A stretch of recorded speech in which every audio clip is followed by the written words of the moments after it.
UPPL, BJP आरो कंग्रेस दोलो नागारनानै 29 नं सालबारि बियाबाव BPF दोलोआव जगदान जायो।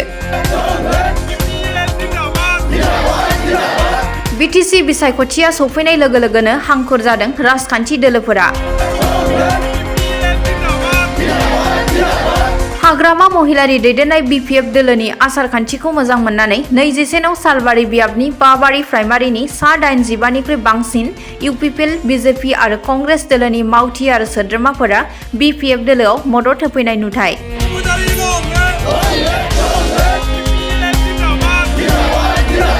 गिबियावनो बयनिसिमबो खुलुमनायखौ जासिहरबाय।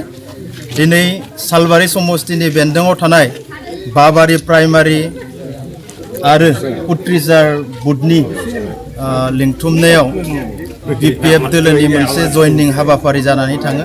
बे जयनिं हाबाफारियाव गासै UPPL, BJP आरो कंग्रेसनि गासै सा 85 निबो बारा सोद्रोमाफोरा BPF दोलोखौ मोजां मोननानै दिनै जगदान जाफैयो आरो बिथांमोनखौ जों BPF दोलोनि जानानै गोसो गोरबोजों बरायनानै लानाय जायो।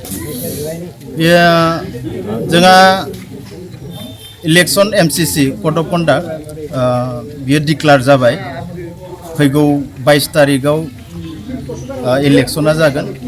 बिदिनो 24 तारिखआव बायचान्स रिपल जायोबा बिनि थाखाय 24 तारिखखौ दोननाय जादों आरो 26 सेप्तेम्बर बे 26 सेप्तेम्बराव काउन्टिंआ जागोन आरोखि अर्थात रिजाल्टआ बिदिनो ओंखारगोन। सालबारि समस्ति हिसाबै जोङो देरहानाय 100% रोखा। आं गोबाव समनिफ्रायनो बुंबाय थादों जे सालबारि समस्तियाव जोंजों जुजिनो हानाय गुबुन दोलो गैया।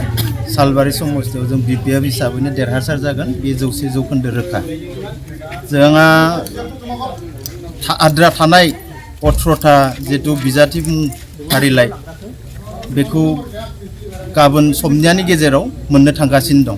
बे साननैसोखौल' रायजो राजा नोंथांमोना धैर्य हमथारदो आरोखि।